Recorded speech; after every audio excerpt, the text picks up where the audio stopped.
हुकूमत पाकिस्तान ने एक तरफ भारत से चीनी इंपोर्ट करने की तजवीज़ मुस्तरद की है और दूसरी तरफ मुल्क में चीनी माफिया के खिलाफ सख्त क्रैकडाउन शुरू कर रखा है। शुगर स्कैंडल के सट्टेबाजों के खुफिया खातों का रिकॉर्ड हमें मिला है नाजरीन। FIA ने 500 से जायद खुफिया खातों की किताबें और फाइल्स हासिल की हैं। 12 मार्च 2021 को अगले 2 माह के लिए अरबों रुपए चीनी के सौदे हुए हैं। नईम अशरफ भट्ट मुझे ज्वाइन कर चुके हैं। नईम, ये जरा आसान सादा लफ्जों में बताइएगा, क्योंकि हम तो सट्टेबाज क्रिकेट के हवाले से ही जानते हैं, ये कैसे व्हाट्सएप पे काम करते हैं। ये ना तो मिल ओनर हैं, ना ही डीलर हैं, ना दुकानदार हैं, फिर भी ये चीनी का रेट जितना चाहे कैसे बढ़ा लेते हैं। नहीं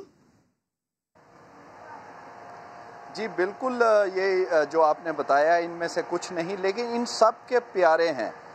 इसलिए प्यारे हैं कि ये उन्हें अरबों रुपए कमा कर देते हैं नाजायज़ तरीक़ों से सही, और अपनी भी जेबें भरते हैं।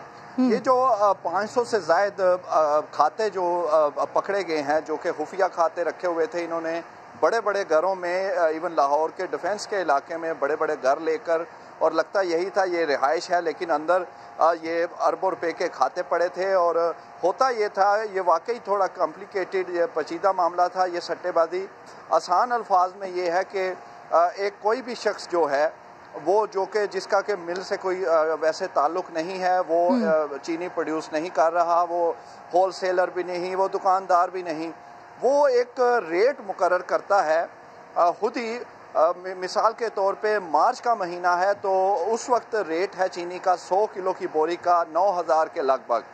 वो रेट तय करता है कि अप्रैल और मई के महीने में वो ये 100 किलो बोरी की चीनी 9500 से 9550 या 9600 तक वो रेट मुकर्रर करता है, और साथ कहता है कि मेरे पास 1000 ऐसी बोरियां मौजूद हैं 100 किलो की, जिसमें आपको अप्रैल और मई में 9500 से 9600 के हिसाब से फी बोरी आपको ये रेट मिलेगा। और ये मेरे पास बोरियां, वो फिर व्हाट्सएप पर, मैसेजेस पर, कॉल्स के ज़रिए, जो कि दूसरे लोग इसमें इन्वॉल्व हैं उनसे वो ये बोली लगाता है, ये ऑफ़र करता है।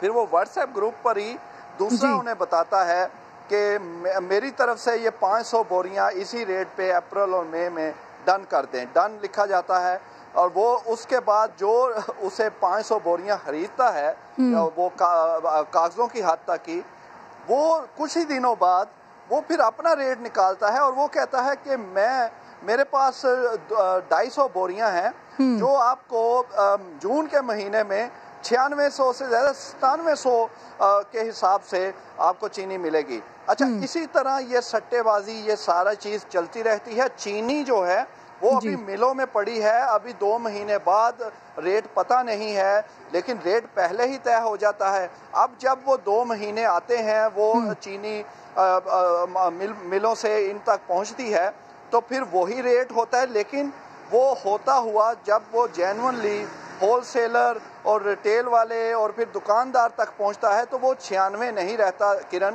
वो पहुंच जाता है 99 से भी 10,000 तक पहुंच जाता है। और होता होता जो कॉमन मैन है उस तक चीनी फी किलो जो कि 70 रुपए में प्रोड्यूस हुई मुनाफे के साथ वो 105 रुपए तक चली जाती है। बिल्कुल ठीक है, नहीं मैं आपका शुक्रिया। 140 तक भी चली जाती है। आबिद क़य्यूम सलेरी साहब मुझे ज्वाइन कर चुके हैं, माहिर माशियात हैं। बहुत बहुत शुक्रिया सर आपका। आबिद साहब, हुकूमत ने भारत से चीनी दरामद की तजवीज़ को मुस्तरद किया सर। दूसरी तरफ मुल्क में माफिया के खिलाफ ऑपरेशन भी हो रहा है, और जब भी माफियाज के खिलाफ ऑब्वियसली एक्शन होता है तो फिर उसका रिएक्शन जरूर आता है। तो सिर्फ ऐसा ना हो चीनी मजीद महंगी हो जाए। आपको लगता है कि हुकूमत के पास इसके लिए प्लान बी मौजूद है? देखिए, इस वक्त प्लान भी तो यही लग रहा है कि शुगर मिल्स को रेगुलेट करना, उनके जो डीलर्स हैं उनको रजिस्टर्ड करना, और चीनी की होल्डिंग जो है उसको रोकना। और अगर हुकूमत के पास एडमिनिस्ट्रेटिव मेजर सारे मौजूद हैं, लॉ इन्फोर्समेंट एजेंसीज के पास सारी फॉरेंसिक कैपेसिटी जो है वो मौजूद है, और अगर एविडेंसेस हैं इस वक्त इसके तहत कि ये सट्टाबाजों का एक पूरा ग्रोह जो है उसको पकड़ा गया है, उस पूरे माफिया को। हमारे पास कंपटीशन कमीशन ऑफ पाकिस्तान की जो रिपोर्ट है शुगर पे, वो बड़ी कम्प्रीहेंसिव है। तो अगर हुकूमत चाहे तो ये सारे स्टॉक्स जो है इनको बरामद करवा के होल्डर से इसको एक जो अपर सीलिंग है उस पर सेल किया जा सकता है।